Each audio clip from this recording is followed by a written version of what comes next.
A borehole, it's not as simple like that. Kana wakuda kudrilla borehole, you have to be prepared. Wounganidza mari yako. Why? Because there's a disappointment iripo yekuti wewe waunganidza $850. Kana dzakasiyana futi. Dzinosiyana. Ndo mvura yekuti kana pacherwa kana zvakse ndoda kupa a good example yekuma hot springs. Tikaswa ma hot springs mvura inobuda yega. Muchitubu. That's a fountain. There are some other places where munhu anenge achiti ari kuda kuita irrigation but water table yacho mvura yacho inenge isingatobatiki. Pama pump kune here zvemazita mapampu ekuburitsa mvura amene maboho pump kune here zvekunzi toda zita rakati kana kuti apa ndo pandoda kuti ndinyatsoti vanhu vanyatsobatisisa because these are some of the things now zvinhu vanhu zvavasingakwanisi kunyatso understand. Because paunenge uchitaura nawo unofunga kuti pamwe client yanzwisisa but later on you discover kuti munhu haana kunyatsonzwisisa.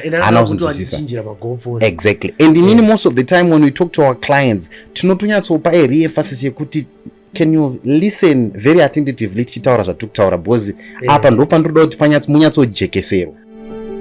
So masolar system anotanga kusimudza anotangira from mana 3 kVA. 3 kVA ndo solar system inokwanisa kusimudza borehole pump rinonzi 0.5. Of course panogona kushandiswawo vanana 0.75 zvichidependa nekuti solar system yacho yakadesignwa sei.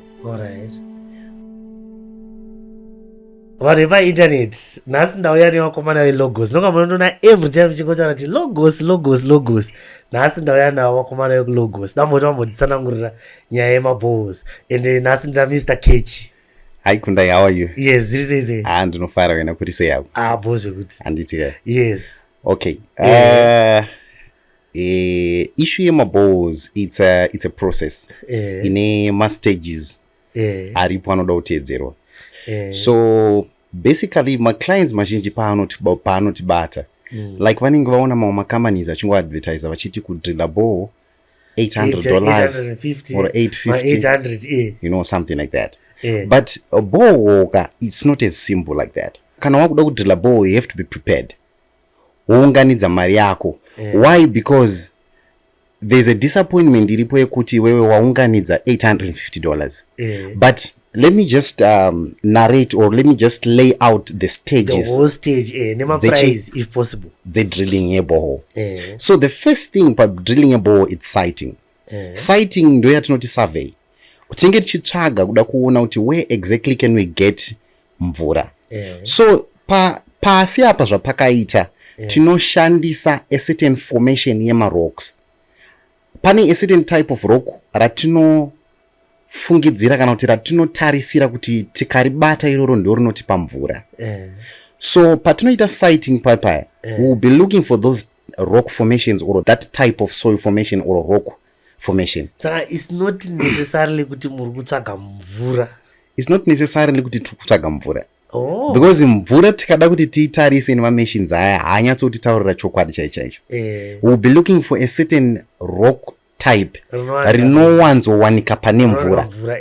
Saka that rock type iroro ndo rinotileada kuti tizive kuti panapa ndo pane mvura. So after that survey now, so siting iyi inotochajwa differently. Zvichidependa nekuti ndekupi kwairi kuitwa sei kwairi kuitwa.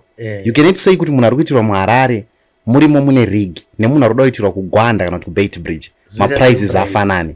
That can hazvikwanisi kuti zvidaro. So from that stage now teta kuzoenda pakutoti rig racho rakuya on the ground. So apa ndo pandoda kuti ndinyatsoti vanhu vanyatsobatisisa because these are some of the things now zvinhu vanhu zvavasingakwanisi kunyatso understand.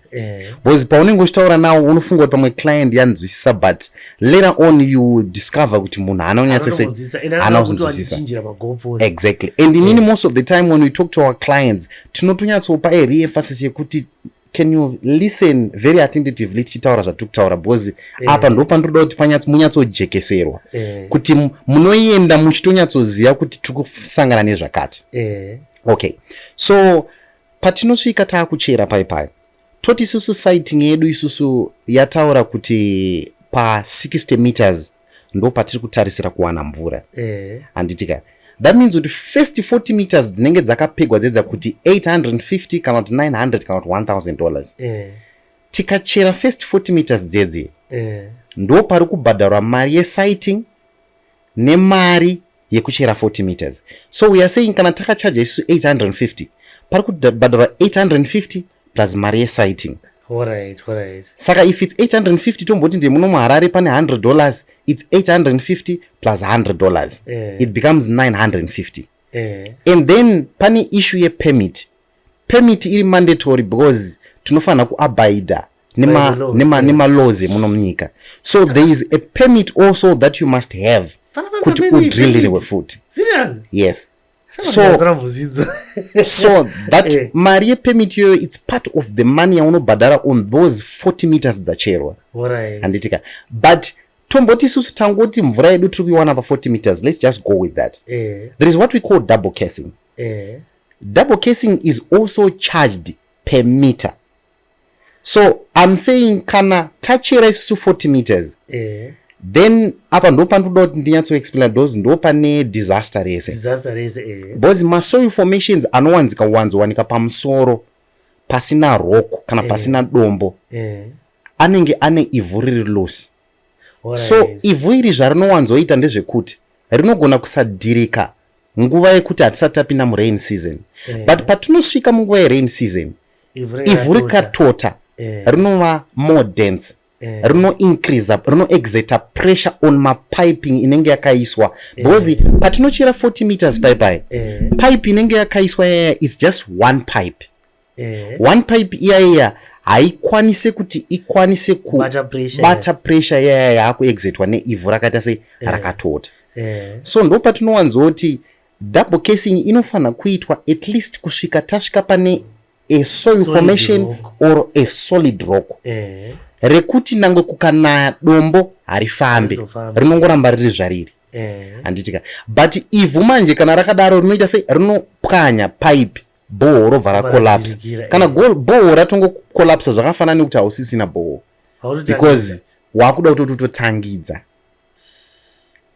So issue iripo maende kudai so panozoitwa double casing. So that double casing inongoitwa for that specific area or portion ine ivhu ranga richionekwa. Because patinenge tichichera isu tikaisa one bit tinochera ivhu neshafe toriisa in a straw or a line inenge ichiratidza kuti after every bit tinochera ivhu toisa paline, tochera ivhu toisa paline, ichiratidza maformations esoil or a rock pasi. Saka inototiudza kuti mabits edu ataisa apa kana ari ma6 meters or ma4 meters tinoziva kuti taisa 4 mabits. Saka apa is 4 multiplied by mameters akati number of rods edu takutoziva kuti saka apa pane 12 meters kana 50 meters or 8 meters or 4 meters dziri kuda kuitwa sei kuitwa double casing. Saka iyoyo kana client achiti ndipei, because maclients vanoita vanoti ndipei an exact figure. I cannot give you an exact figure because na handizive maformations ari pasi. Exactly. So izvi zvinozotozikanwa taakutochera whilst rig richitochera pachiiswa ivhu paipai richiiswa mumastraws richiratidza maformations ari pasi tichidzika ndo zvinotiratidza kuti panoda double casing yakareba sei. Right. So in other words we are saying there is no way we can tell you kuti borehole rako richaita mari. Exactly. Maborehole anosiyana depending on nzvimbo, depending on matombo aripo. Exactly. So many factors dzinodetermine price. Ndizvozvo. Saka hatikwanisi kuti inda kuchirira borehole rangu raita 3000 rauye raita 6000 rauye raita chi. Right. And then there's one other thing chinoitika ndechekuti mawater tables anosiyana nenzvimbo. There are some other places dzekuti tikachera tinokwanisa kuwana mvura at 40 meters or even at 35 tetakutowana mvura. But the standard yatinowanzosvika it's 40 meters. Because pane mvura yekuti munhu anotaura kuti takachera mugodhi wedu handitika, but mvura yatiri kutaura iyi ingori mvura iri kuwanika pamusoro peivhu because imvura yekunaya. But pane rimwe mvura iri pasi yatinonowana pasi, ndo mvura inokwanisa kuti even chiro kaita madry seasons mvura inoramba iriko because pasi pane mastreams anofamba nemvura. So water tables anachitaura aya ndekuti tinokwanisa kuenda tunochera kugokwe tigochera kana kusvika ku100 meters tisina kana kumboona kana donhwe remvura. that can happen. Saka zvinoitika pasa apa ndozvona chiti tinenge chitoshandisa that result yataona pasurvey yaya kuti dombo iri ndo rinotipa mvura, ndo ratinenge tichitovimba naro dombo iro tikariona taakufara kuti mvura taita sei taiwana. Okay, so mastages aya vanhu vanofanira kuti vamanzwisise. And then there is what we call extra meters deepening. Aya ma-extra meters atoita kutaura ndeyekuti tachera mugodhi we40 meters isusu mvura taiwana, but munhu ari kutaura kuti ari kuda kudiridza. You cannot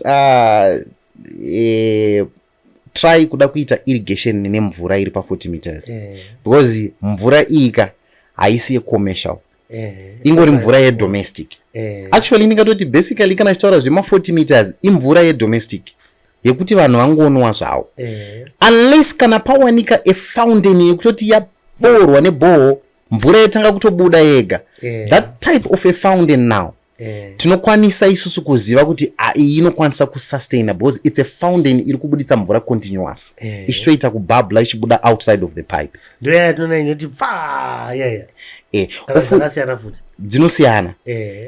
Ndo mvura yekuti kana pacherwa kana zvase, ndoda kupa a good example yekuma hot springs. Tikasva ma hot springs mvura inobuda yega muchitubu, that's a fountain. Chifountain achipwe because mvura itoratidza kuti ine kwairi kubva ichibuda yega, haisi kupambwa nepambo, it's coming out yega. Saka yakadaro ninge ichitobva kure. Exactly. Saka haiperi. That's it. Saka mvura iyoyo imvura isingaperi, inokwanisa kushandiswa even for commercial use. But usually kana pakutoitwa zvekuti munhu ari kuda kuita irrigation or something, depth inofanira kuti kureiwa, and then panofanira kunge paonekwa kuti pasurvey yaitwa iyaya dombo redu riri papi uye kuzasi kwacho kuti tinoramba tichiwana mvura here. Handitika. So there are some other places where munhu anenge achiti ari kuda kuita irrigation but water table yacho mvura yacho inenge isingatobatikewo. Because muona zvoitika, most of especially our people, our friends, our family in the diaspora, usually kana achitoda kutodrilla bho akutoda kutoita zvefirapo zazi kuti haringa isingadi kuti anzi ndiye kumwa chete, aringa kuda kuchengeta mombe, auda kudiridza, auda kuita muriwo, auda kutorawo magreenhouse machichichichi. Saka pane paida unyatsomekwa sure sezvakaita kana kuri kumamisha kwatinowanzoenda kwayo. Mune here yamunogona kuti let's say kana wauda kuita izvozvo try kugara uine wakatarisira around mameters akati. Okay, ndisingade kunyepa, I want to be true and be frank. Nyaya yedepth, I cannot exactly tell kuti depth yakati ndo inotikwanisa kuti tiwane mvura. Alright. Yeah, but of course we believe kuti the more deeper we go, there is a high possibility of us getting enough or sufficient water. And it's of which zvinenge zvakudependawo nema-water tables echi enzvimbo. You see, so I can just leave it like that ndisingawedzere because ndikada kuti ndiwedzere ndinenge ndakuita sei ndakutonyepa. Because ina ready vanotara kuti kana wakuda kuita borehole business anditi try kuti ungo wakangobato kwete kuti uda kubora 100 meters but ingogara uri mari yekuti kana zvikanzi tashaya pa50 meters pa60 unongochiti wedzerai zvinozorwadza kuti wasvika pa ini ndakazviita iyo kuti unongoti titapira kuma50 meters then wodhila usvika pa50 meters pari kupfumvuka uruwa.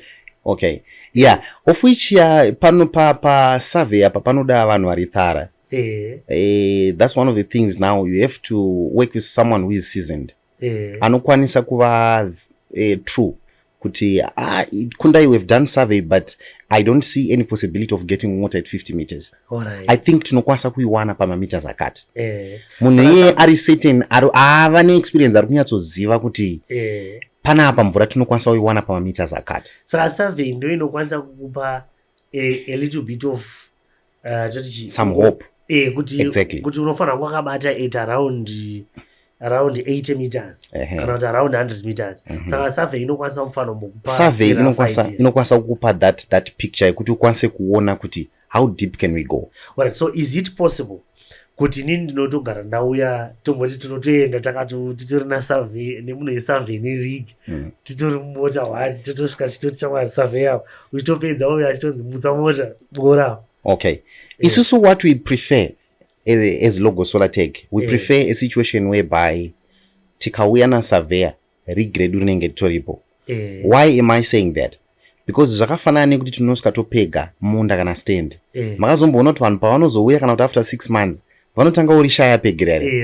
And that will lead now kuti tishandise distorted information. Yekuti taakunochera panhu pasiripo exactly. You see. Saka I prefer a situation whereby tinotouya na saita uya usaita. Anosaita so many places. Ozotsvaga point yaanoti iyi ndo yandaona iri better than all the other places. Ndo panofanira kubva patonocherwa nechi nerig atoripo iye achitoona pachita sei pachicherwa. Right, that makes sense. I've heard vamwe vanotaura tinotanga waenda utsvaga mumwe futi anosurveya utsvaga mumwe wechi4 wechi5 uyokudza kuti apa wozotanga kutsvaga kuti panoita ndepapi. Nyaya dzemaborehole systems hazvisi zvinhu zvekuti vanhu vanenge vachidaita zvekuassume zvekupresume kana kufungidzira. Handitika unofanira kutsvagawo vanhu vari seasoned and then unofanira kutsvagawo vanhu vari genuine. Because pane issue yekuti tatoona kuti panapa zveshuwa kundai budget yako yakamira so mvura patiri kukwanisa kuti tiiwane hatikwanisi kuti tiiwane. Tofanira kutokutaurira kuti kundai kana apa pari kutoda mari yakati kuti tichere tinyatsowana mvura. Because issue imwe yandinoona ndeyekuti vamwe vanhu vanenge vangowana some adverts outside there vasina kumboita proper research, vasina kumbo. And the other thing I think muarea menyu ukatobvunza vanhu vakakutenderedzai, you can easily know from maboreholes avadrilla. Vanokwanisa kutokudza kuti isusu takawana mvura pakati, mvura yenyu iri kushanda ichipera here kana kuti iri kuramba iripo, vanotokutaurirai. So using that knowledge yawangogather within your community or your society, you now have a guideline. Actually hazvikupe kuti uzive kuti ndo depth yangu inini, no, because zvinokupa a guideline yekuti uzive kuti nini if I work around my depth akati, there is a high possibility of me getting what, or a chance of me getting water. After drilling now, there is another stage yatinozonoita ye-installation. Installation, it's another stage iri different yakatozvimirira. So people basically they think kuti when we come to drill tinobva tatoita sei tatosinga totopamba totoisa matapes matank stand and the like. It's not like that. The reason why tichimbopa maybe a few days after tachera, maybe 2 days or 1 day or some other days, tinenge chida kuti mvura pasi imbonyatsogadzikana. Uye the other thing is my job iri harisi just a small job. Ritori basa rinotoda due diligence rekuti hamungoite muchimhanya. So zvinenge zvichida proper planning yekuziva kuti tichaisa tank redu apa, tichaisa stand yedu apa, piping yedu ichafamba so, paroda kuitwa sei, mvura inoda kuenda kupi, inoda kushandiswa chii. Because maborehole systems atinenge taakuzonoisa anosiyana siyana. There is an AC borehole, there is a DC borehole. No, so those choices are taken upon the purpose iruda kushandiswa mvura. Because a AC borehole really more powerful compared to, or really more efficient or effective compared to a DC borehole. Alright, mungu nerudisana kurati AC borehole ringe riripi, DC borehole ringe riripi. Alright. So AC borehole, it's a borehole system rinoshandisa magetsi. Tomboti pamba penyu pane magetsi. Kana kuti pakaiswa solar system. Kana ndichiti solar system ndikutaura kuti pane inverter, pane battery, pane masolar panels. Zvakainstolewa zviri kushanda kupower kugenerator AC power. So ichigona kusumudza, ichikwanisa kusimudha the pump yatoda kuti tiite sei tiise. Exactly. So masolar systems anotanga kusimudza anotangira from mana 3 kVA. 3 kVA ndo solar system inokwanisa kusimudza borehole pump rinonzi 0.5. Of course panogona kushandiswawo vanana 0.75 zvichidependa nekuti solar system yacho yakadesignwa sei. So tiva ipapo toenda kunana 4.2 kilowatt, 5.2 kilowatt, 5 kilowatt, 6 tichienda kumberi. But this type of borehole manje iri really effective in a way yekuti, or really efficient in a way yekuti nangwe borehole rakacherwa kure, pump ikatanga kurana mvura because of AC pump ine power discharge yayo it's more effective compared to DC. Saka mvura inokwanisa kutofamba even 100 meters or 80 meters ichitoenda kunobuda pa tape ine pressure because AC pump ine power and pane inonzi voltage drop inoitika muma cables patinoleya ma cables achienda kure ma AC cables ane less voltage drop compared to ma DC pumps ane less voltage drop compared to ma AC ane compared to ma DC. So kana paiswa that AC pump unenge wakuziva kuti waane borehole rako rakaita sei rakanaka but also ma DC futi ari effective but now that zvakudependa nekuti tikuda kuti tishandise chii. Alright, so for isusu varangaida kurama projects, what would you recommend? Alright, so the choice yema pumps yandachiitaura iyi pane a lot of things now zvinoti pa that guideline why tikuisa AC or DC. Tinogona tachira 40 meters but tichida kudiridza kana madomasi saka tinogona kuisa AC pump, tinogona kuisa DC pump, sorry. DC pump waitaiisa because tikuziva kuti gomba redu harina kunyanyodzika kana kuti mvura yedu haina kunyanyo kuwanda, so DC pump inopamba but inopamba shoma nezvishoma. That means kuti that fountain iyaya haichastrainiwe, iri kupambwa but ichiendeswa kureservoir. So that reservoir ndo yatapamba tikaisa mvura then we will use our water out from the reservoir. Anditika. And then the other thing ndeyekuti maybe kuisa solar system kunenge kuchidhura tokwanisa kuisa a DC pump. But what happens with my DC pump, the bigger the pump, the more powerful it becomes.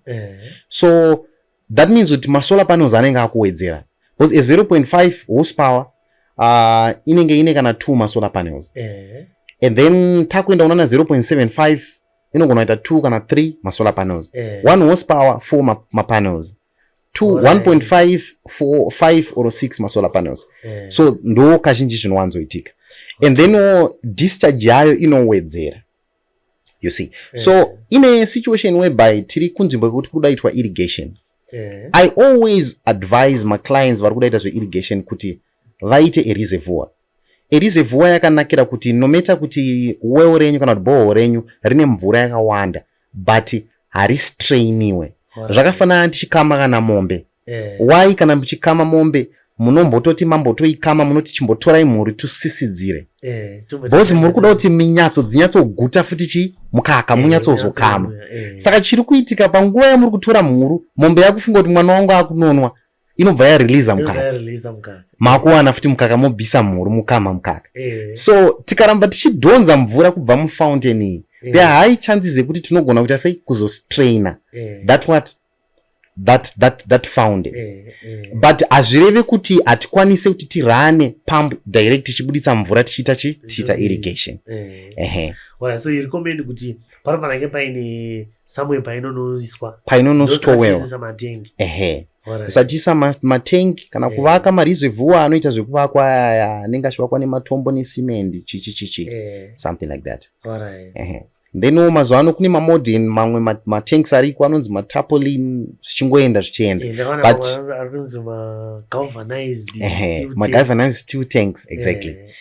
Zvinenge zvakungodependawo necapacity yako but still even with matanks aya anonzi nevanhu majojo tanks aya matanks aya you can still store a lot of water because you can buy 5,000 ako or 10,000 ako then oleyewa apa 5 ukaisa kana atori kana 4 or ari 3 watostowa mvura yakawanda yekuti 5,000 liters mune a lot of buckets dzinobuda imomo.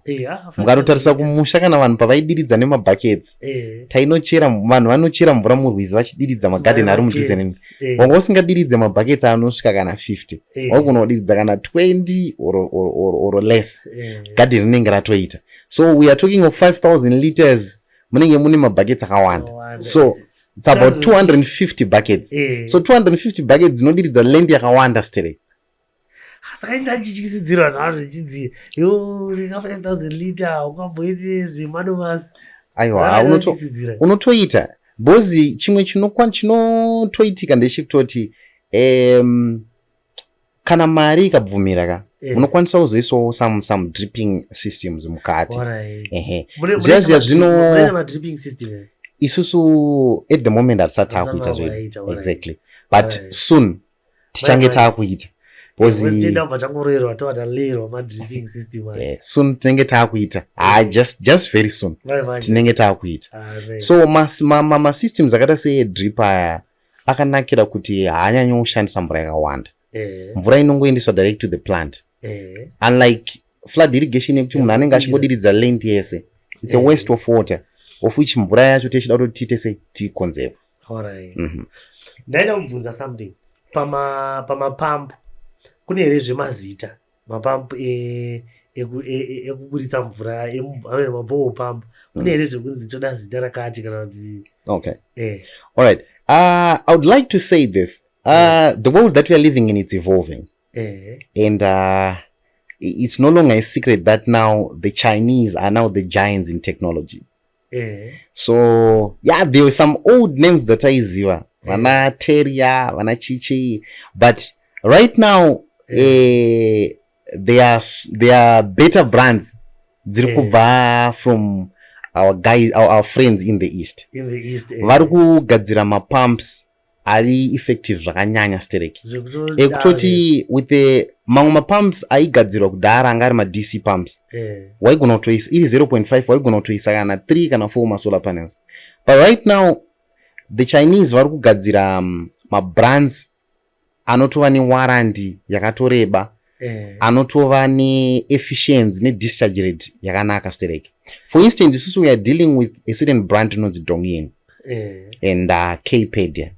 But we are muchly into Dongyin for the meantime because we have used the brand and we haven't encountered any problems. Any issues. And pump yekuti adzinyanywa affect because ma control box avakugadzira ari modern because ane ma MPPT and all that other stuff. You know, MPPT inenge iri maximum power point transfer. Yekuti the control box is trying to draw as much power from the solar panel as it can. Kuti iendese pump ite sei irane. So looking at my pumps right now at chimsenzesa tingatoti those brands that took sense wana Dongyin, they are quite good brands. And then pane ma issue futi ya solar panels. I want to address this issue ya solar panels because my solar panels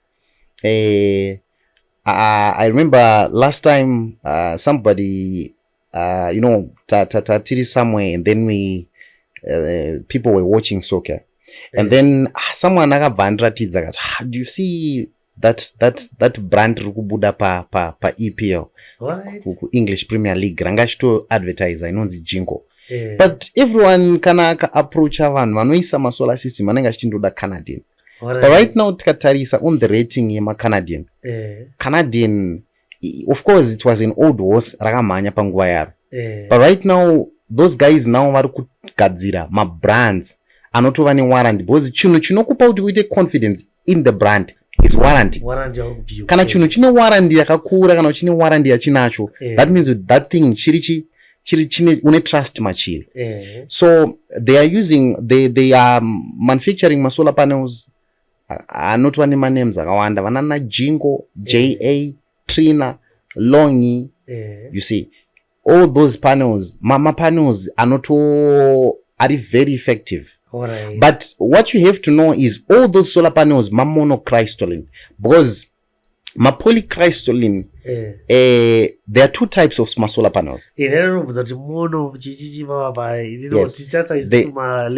Okay, they are what we call ma monocrystalline and they are what we call ma polycrystalline. When you are saying mono tukuti samautaura kuti they cannot be affected by weather. That means kuti mapoli anonyanyoshanda stereki kana nzvimbo iyoyo ine zuva risingaperi. But kana kwakuita inonzi shading kana kuti cloud covering mamonocrystalline anoshanda zvakanakisisa and haaffectiki.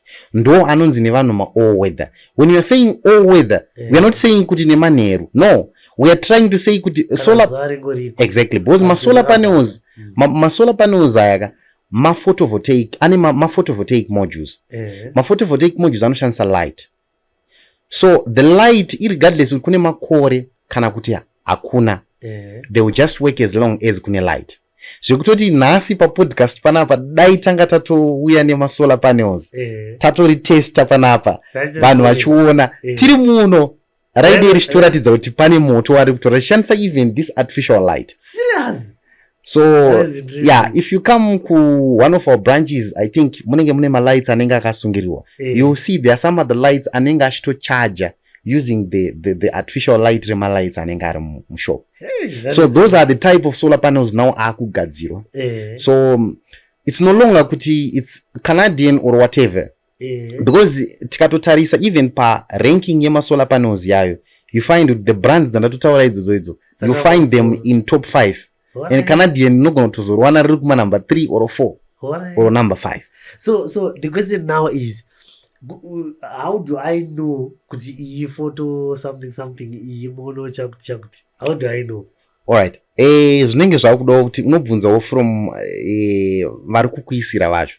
But usually my solar panels they may not be branded kuseri kuti monocrystalline or poly, but ma monocrystalline mazhinji anogadzirwa mazuva ano, especially ma split cell and the like, anenge angori ma monocrystalline, especially ma brands akaita sana JA, vana Longi, vana Trina, they are all monocrystalline. You rarely find ma poly right now haachatonyanya kugadzirwa stereki. But the brands dzandataura idzi, it's you will never find ma poly. It's very difficult to one ma poly. Unongomawana ari ma monocrystalline, and they are good brands. Anotova ne lifespan ye 25 plus years. So meaning to say kuti this solar panel ukaritenga, you look in the next 25 years kuti ndopa ndoda uzo replace a solar panel. And they are no longer those type of solar panels rekunzi kwanzi rikapwanyika rikatsemuka kudai soronza richashanda. They work because akagadzirwa ane the anatomy magadziro ava akuita vanogadzira ari ane like what we call double glass. There's a glass on top, there's a glass underneath, and then my cells anoiswa pakati, and then there is another layer inoiswa beneath the glass and the cells kuitira kuprotecta kuti nangwe ratsemuka mvura ikapinda mukati, the cells will never be affected. Anenge achingoshanda just like zvaanga angori. Hey, so no type of solar panels ndo the type of solar panels that we use. Ndo saka tichiti especially nangwe tikatongoisira munhu solar system, aunzwe client ichiti system yangu haisi kucharge, inenge ichitochaja zvakatonakisisa. And maybe just shifting a little bit tichipinda mune issue yema solar systems. Ma clients vanowanzofona vachiti tikuda solar system. Kana client ichida solar system, vanotanga vataura nema experts kuzva kuti vari kuda kuti vapawe chii nechii. Because I've had some situations where I go to the client's place, anongondifonera kubva ndiri kuda solar system, toenda kuya wobva wanowana kune double story. I've had some situations where my technicians anotifonera kuti imba iri kunokuka with the solar system iri kuda client azviite, but client anoramba achita nhara achiti no isai. But tinotomuudza kuti solar system muri kuti muri kuda imimi, tatongoita load assessment kutongoona kuti battery chete riri apa nema lights ari muno mumba meso, because inenge nema down lights, ma chandelier, ma outside lights, all those lights inenge isingakwanisi. So a client, I think it will be better client kana nangwe even tisina kuuya kumba kwe client, you can talk over the phone. How many lights do you have? Tinema lights akata ma type api. You see, animal wattage, I gotta say, how many fridges do you have? I've got my fridge akati. If it's possible, one kwaso to tumira even my data plate in my fridge. Tarisa ma washing machine now, all the other appliances wanenge wanazo. Vakati tichito taura over the phone. Isusu tinotokwanisa kutoziya kutoti load iri kudiwa apa inofana kunge yakakura so the perfect solar system a client and the Alright. So that solar system iyoyo inenge iri solar system yekuti client aite sei haimbofa yakaita problem.